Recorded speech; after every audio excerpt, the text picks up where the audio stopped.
مسائل گرامی، ہماری ذمہ داریاں یہ ہے کہ برسوں سے ہمارے اسلاف نے جس استقامت کے ساتھ، جس اہتمام کے ساتھ رمضان کی عبادت کی ہے، ان کی باتیں سنے بغیر ہم زیادہ سے زیادہ عبادت کریں۔ سمجھ میں آیا؟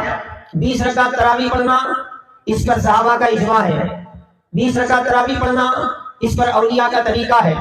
دوسری چیزوں میں بار بار مکے کو بتانے والے آج کیا ہے مسئلہ آ جاتا ہے تو مکے سے بھی ہٹ جاتے ہیں۔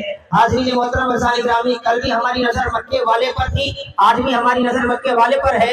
اسی لیے رمضان جب آیا تو زیادہ عبادت کرنا ہے، عبادتیں کم کرنا نہیں ہے۔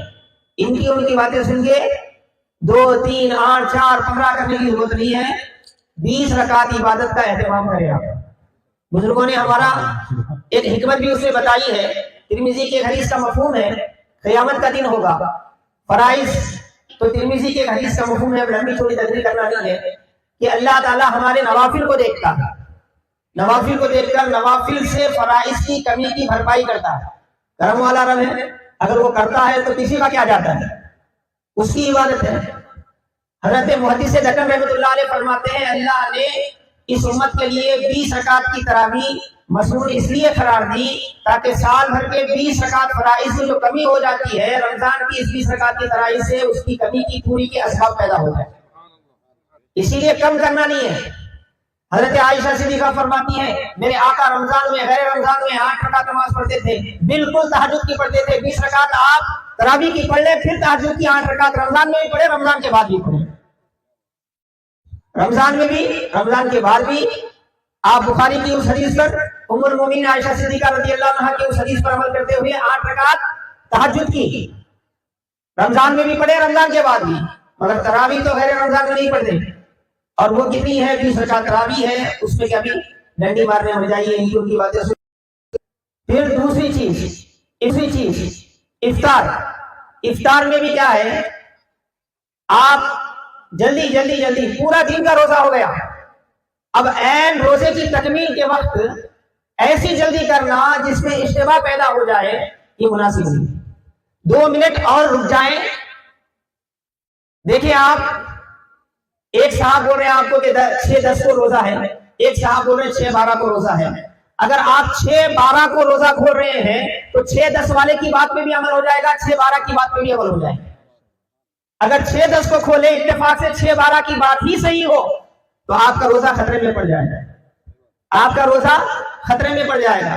اسی لیے ادھر ادھر مت دیکھیں، بہت کچھ ہوتا ہے دنیا میں، آپ اپنا جو نظام ہے اس نظام کو برقرار رکھیں، آپ اپنا نظام، کیونکہ صرف رمضان کی تراویح کا مسئلہ نہیں ہے، لیکن اتنا یاد رکھیں رمضان آ رہا ہے، اگلے رمضان کا انتظار نہ کریں، رب نے جو رمضان دے دیا ہے اس کو غنیمت سمجھیں، اس کو غنیمت سمجھیں، اسی رمضان کو اپنا آخری رمضان سمجھیں، آخری رمضان سمجھ کے کیا ہے خوب محنت کریں، جتنی آپ عبادت کر سکتے ہیں کریں، قرآن کی تلاوت کریں، قرآن کی تلاوت سنیں، درس قرآن میں جائیں، درس سنیں، آپ اپنی آخرت کی تیاری کریں، کثرت سے استغفار کریں، روزے کی ابھی آپ نے سنا کسی بھی صورت میں روزہ معاف نہیں، پابندی کریں۔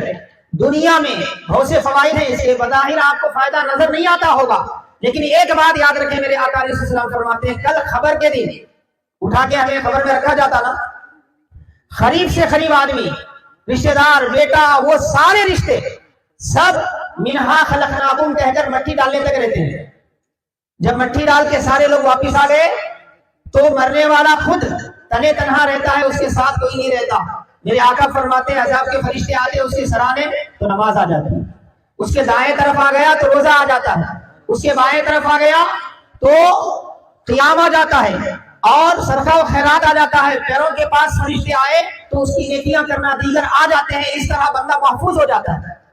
تو یہ روزہ آپ کو خبر کے عالم میں کام دینے والا، قیامت کا دن ہوگا ایسی اللہ کی۔ آپ دیکھ رہے ہیں ابھی رمضان شروع نہیں ہوا، پیاس کی وجہ سے زبان باہر نکل رہی ہے، اتنی گرمی شروع ہو گئی ہے، اللہ رمضان ٹھنڈا کرے گا انشاءاللہ، لیکن اب تو حالت ایسی ہے نا، دنیا کی یہ معمولی گرمی ہم سے برداشت نہیں ہو رہی ہے۔